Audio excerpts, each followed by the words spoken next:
राम कबीर। कबीर का एक वचन है। कबीर कहते कि दिन गरीबी बंदगी, दिन गरीबी बंदगी, दुंदुर सु अभिमान, दुंदुर सु अभिमान, दुंदुर दिसे दुख भरा, दिन गरीबी जान। बहुत बड़ा अनोखा वचन है, कबीर ने समझाया है। कबीर क्या कहते हैं? कबीर कहते कि दिन गरीबी बंदगी, दीनता, गरीबी, परमात्मा की बंदगी, दुंदुर सु अभिमान। दुंदुर एक कबीला, एक समाज, एक अपना मुकाम होता है। कुछ लोगों का एक ग्रुप होता है जो दीनता में, गरीबी में, परमात्मा की बंदगी में अपना गौरव महसूस करता है। उनके लिए गौरव की बात है कि हम परमात्मा का कीर्तन करते हैं। हम दुर्बल भी हैं, विनम्र है,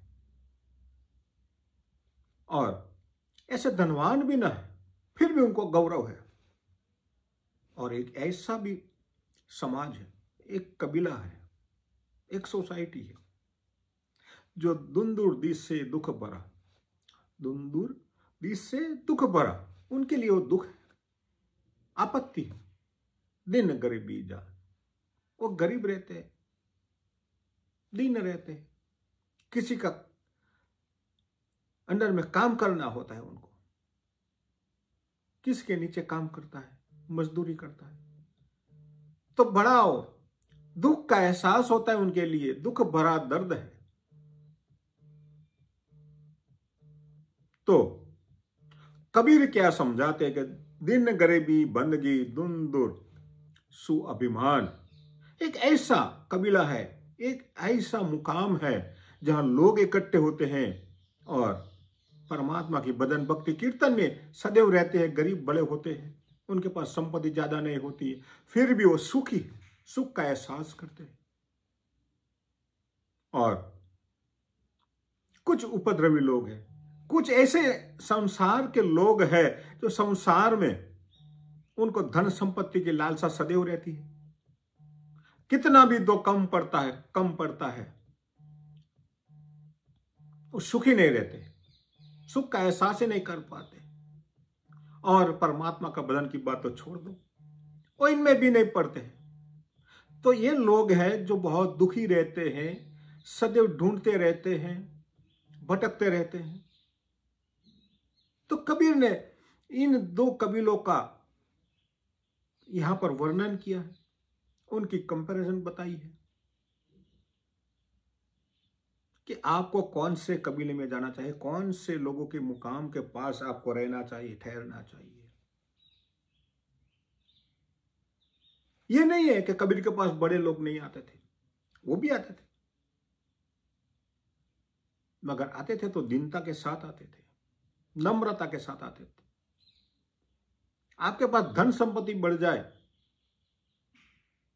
तो इनके साथ साथ आपकी नम्रता भी बढ़नी चाहिए, और नम्रता बढ़ जाए तभी तो बात बनेगी। नम्रता नहीं बढ़ेगी तो बात कैसे बनेगी? लोगों को अभिमान आ जाता है, संपत्ति का अभिमान आता है, उनके हुद्दों का अभिमान आता है। मैं तो बड़ा डॉक्टर बन गया हूं, आपके पास विद्या है, तो उनका अभिमान ना होना चाहिए। कुछ लोग धर्म गुरु बन जाते हैं तो उनको भी अभिमान चढ़ जाता है, मैं तो धर्म गुरु बन गया हूं, बड़े बड़े लोग मेरे पांव छूते हैं। क्या करोगे भाई, क्या करोगे आप? ऐसा तो आपका पेशा धर्म गुरु बनकर भी लोगों को लूटना ही तो है। तो ये सब धर्म काम का नहीं है, ऐसा पेशा कोई काम का नहीं है। तो कबीर बहुत सटीक तरीके से आपको समझाते हैं कि दुनिया में दो ही प्रकार के लोग हैं। आपको कहां जाना है आपको तय करना पड़ेगा, और सही दिशा न मिली तो आपका जीवन व्यर्थ चला जाएगा, फोकट में चला जाए, बह जाएगा। तो बचते रहना चाहिए।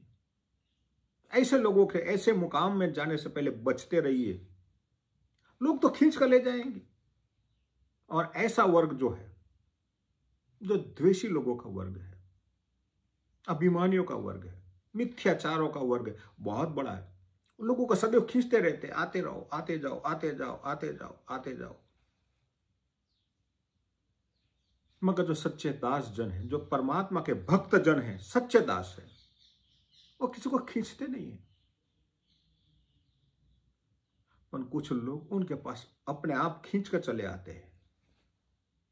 ऐसे लोगों के पास लोग अपने आप खींचकर चले आते हैं, किसको उनको बुलाने की आवश्यकता न पड़ती है कि आ जाइए, हमारे साथ बैठिए, भजन कीर्तन करिए, आनंद रहिए, मस्त रहिए, मस्ती में रहिए, निधानंद प्राप्त कर लीजिए। वो अपना भ्रामक प्रचार कभी नहीं करते हैं, पर लोग खींचकर चले आते हैं। तो इनको पहचानना पड़ेगा कि आपको लोग खींच रहे हैं या आपका खिंचाव अपने आप उत्पन्न हो रहा है। तो जो खिंचाव हृदय का है, हृदय का भाव का जो है, वो अंदर से भीतर से प्रकट होना चाहिए। और याद रखें, भूलने का रास्ता बहुत अनेक है, पर वापस मोड़कर आने का कोई रास्ता है या नहीं, ये पहले तय कर लो। क्योंकि धर्म का ऐसा चक्कर है, वहां से एक बार घुस गए तो यूटर्न लेना बहुत मुश्किल काम है। मैंने एक साधु को बताया था, आप तो साधु बन गए, एक कपड़े धारण कर लिए, अब आप किसी भी काल में किसी भी सूरत पर एक कपड़े नहीं उतार सकते हो। ये वन वे है। यदि आपको लगे कि नहीं मुझे ये नहीं अब रखना है, इसका बोझ है, यदि आपको सत्य का ज्ञान भी हो जाए, आप सत्य को छू भी लो, मगर सत्य को पा नहीं सकोगे। क्यों? क्योंकि वहां से यूटर्न मार लगाना संभव नहीं है, और आपके लिए तो बिल्कुल नहीं है। आप वापस नहीं आ सकोगे। उन महात्मा ने कबूल कर लिया, बात सही है। अब यूटर्न लगाना मुश्किल है, नामुमकिन है। जीवन भर वहीं सड़े रहना है, वहीं पड़े रहना है, अब वापस नहीं आओगे। तो कबीर कहते हैं, बहुत पहले से सोच लो, जो भी करना है सोच लीजिए कि आप कौन से मुकाम पर जाना चाहते हैं। और यदि एक बार गलत मुकाम पर चले गए तो वापस मोड़ना मुश्किल हो जाएगा। संसारी तो शायद मोड़ सकता है, मगर सन्यासी के लिए तो बहुत ही मुश्किल काम है, साधुओं के लिए असंभव काम हो जाता है। तो समझ लीजिए कबीर क्या कहते हैं। कबीर की बात और कबीर की सोच बहुत ही गहरी होती है, और वो गहराई तक जाकर सोचते हैं, तभी तो कबीर के वचन अनोखे होते हैं। मैं बार बार कहता हूं कि अनोखे वचन अनोखे क्यों हैं? क्योंकि कबीर भीतर से सोचता है और मूल से उनका सिंचन करता है, तभी तो कबीर का जो वृक्ष है बहुत बड़ा हो गया है। और आज कबीर को मिटाना नामुमकिन इसीलिए बन रहा है। कबीर के चाहकों के लिए नहीं मैं करता हूं, पर कबीर के जो विरोधी है, बहुत सारे विरोधी है, कबीर को मिटाने के बहुत प्रयास किया, मगर कबीर मिट न पाया, कबीर को मिटा न सके, यह संभव हो गया है। तो ये गहराई से सोचने की बात है। तो दिन गरीबी बंदगी दुंदुर सो अभिमान, एक ऐसा भी कबीला है जो परमात्मा के साथ रहता है, उनके साथ रहता है, सानिध्य में रहता है, दीनता है, गरीबी है, नम्रता, विनम्र है, और जगत के साथ उनकी लेन देन नहीं है, उनकी झंझट में पड़ते नहीं है। कितने धन संपत्ति है उनको, इनके साथ कोई काम नहीं है, मगर वो सुखी है, उनको गौरव है। अभिमान का मतलब यह गौरव है, मिथ्याचार नहीं है। और एक ऐसा भी कबीला है, उनको परमात्मा का भजन नहीं करना है, नम्र नहीं बनना, विनम्र नहीं बनना है, दीनता नहीं है, सदैव इस दुनिया की माया जाल में फंसे पड़े हुए हैं। किसको लूटूं, किसको लूटूं, कितना अर्जन कर लूं, इतना ले लूं, इतना ले लूं, इतना पा लूं, इतना पा लूं, बस ऐसे ही सोचते रहते हैं ये लोग। की तादाद बहुत बड़ी है और इनके लिए सब दुख की बात है, मगर ये सोचते नहीं है। आगे जाकर वो दुखी होने वाले हैं, मगर अभी तो ये सोचते नहीं है।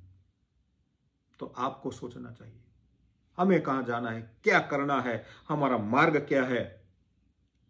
केवल शब्दों की जाल में मत फंस जाइए। वो मीठे वचन भी बोलते होंगे, मगर मुंह से मीठा बोला है, भीतर से क्या निकला है वो भी देख लो। और ये देखना मुश्किल तो काम है, असंभव नहीं है। तो आते रहिए, सुनते रहिए और कबीर के संग हमारी यात्रा को हम आगे बढ़ाए।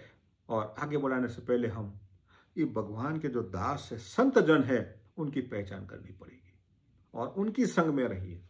दास की संगत में दास बनकर रहिए, तभी तो आत्मा कल्याण होगा। समझ गए कबीर की बात? कबीर बहुत गहराई से सोचते हैं, करते हैं, हम भी वही करना पड़ेगा। अस्तु रा।